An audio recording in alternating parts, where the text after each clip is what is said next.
کہ ایک دوست سے قرض لیا اور تقریباً 3,000 درہم کا وہ قرض تھا.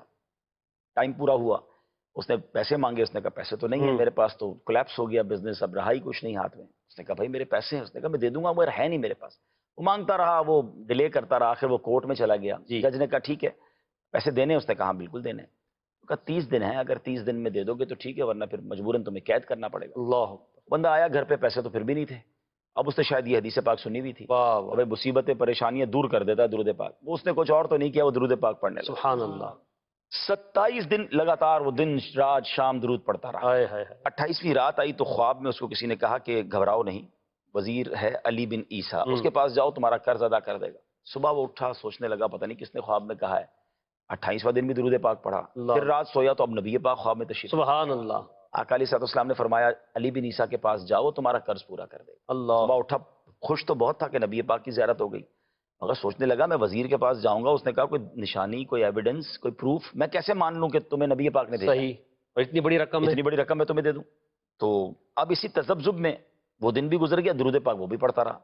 اب سمجھ لے 30ویں رات آ گئی. واہ واہ. صبح آخری دن، صبح عدالت میں جانا ہے اور اس سے پہلے کی رات ہے. اللہ. پھر پیارے آقا خواب میں تشریف لائے تو نبی پاک نے کہا جاؤ علی بن عیسیٰ وزیر کے پاس اور اس سے کہو تمہارا قرض ادا کر دے گا. حضور میں کیسے جاؤں، وہ کوئی نشانی مانگ لے تو خواب میں اس نے دیکھا کہ نبی پاک اس وجہ سے خوش ہوئے. سبحان اللہ. اور آقا نے ایک نشانی بھی عطا فرما دی. واہ واہ. اور میں علی بن عیسیٰ کو کہنا کہ تم روزانہ صبح فجر کے بعد 5,000 بار درود پاک پڑھتے ہو، جب تک وہ درود پورے نہ ہو جائیں نہ تم کسی سے بات کرتے ہو، اور یہ راز صرف تمہیں پتا ہے، تمہارے رب کو پتا. اللہ. اچھا وہ وزیر بھی کیسا محسن بھائی کہ وزیر ہوتے ہوئے روزانہ 5,000 درود بھی پڑھ رہا ہے اور کسی کو بتاتا بھی نہیں ہے، اکیلے پہ بیٹھ کر. اچھا یہ پہنچ گیا اس کے دربار میں، عاشق رسول جا کر وہ دربار لگا ہوا تھا، کہا مجھے آپ سے بات کرنی ہے، کسی کا پیغام لایا ہوں. کہا کس کا پیغام لایا؟ نبی پاک کا پیغام. اللہ. اس کی تو حالت، اچھا فرمائیے کیا حکم ہے؟ تو کہا پیارے آقا علیہ السلام خواب میں آئے ہیں، آج آخری دن ہے، قرضہ ادا کرنا ہے، نہیں ادا کیا تو جیل میں چلا جاؤں گا، اور نبی پاک نے آپ کے پاس بھیجا ہے. تو کہتا ہے حضور بات تو بہت اچھی ہے، لیکن اگر کوئی نشانی بھی ہو کہ نبی پاک نے آپ کو بھیجا ہے. صحیح. تو کہتا ہے مجھے میرے آقا نے خالی ہاتھ نہیں بھیجا ہے، اللہ. نشانی دے کر بھیجا ہے. اب وہی نشانی انہوں نے دہرائی کہ آپ تو روز 5,000 درود پاک پڑھتے ہیں، صرف آپ جانتے ہیں، آپ کا رب جانتا ہے، اور جب تک وہ گنتی پوری نہیں ہوتی آپ بات نہیں کرتے کسی سے. اب آپ ذرا اس کا لیول آف عشق سوچیں نا، کیسا عاشق رسول ہو. وہ وزیر تو اس نے نعرہ لگایا مرحبا یا رسول اللہ. اس کی تو عید ہو گئی نا کہ اس کے درود قبول ہو گئے. وہ کمرے میں گیا، واپس آیا، اس نے 3,000 درہم تو فوراً اس کے ہاتھ میں رکھے، حضور یہ تو نبی پاک کا حکم تھا، لبیک یا رسول اللہ، یہ لے لیجئے.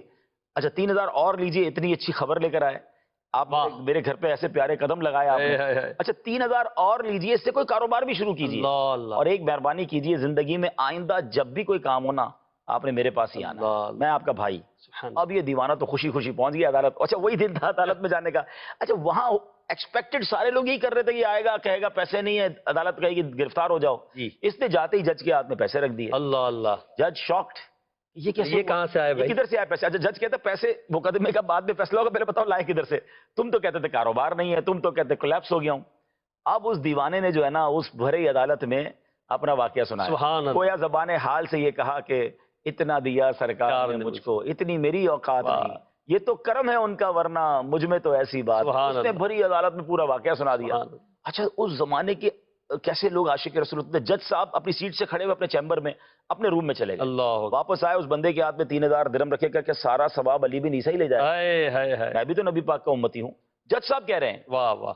اب وہ جو دوست تھا جس نے کیس کیا تھا وہ بھی دیکھ رہا تھا، کہا تھا سج صاحب رکیں کاغذ قلم لائیں، میں بھی پیارے آقا کا امتی ہوں، میرے دوست پر اتنا کرم ہو رہا ہے، میں اپنا سارا قرضہ ہی معاف کر دوں. اللہ اکبر. اللہ. اچھا اس نے قرضہ معاف کر دیا.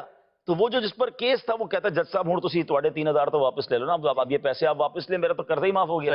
اور جج صاحب بھی کمال کا آدمی، کہتا ہے جو آقا کے نام پہ پیسے نکالے وہ واپس، اللہ اللہ، یہ بھی تو لے جا. واہ واہ. اب وہ بندہ جو ایک دن پہلے 3,000 درہم کا مقروض، جیل جانے کی امید، اور آج وہ 12,000 درہم لے کر جا رہا ہے. کیا بات. تو یہ ایک واقعہ نہیں ہے، جس نے بھی، میں آپ کو صحیح بتا رہا ہوں، پریکٹس کر کے دیکھ لیں.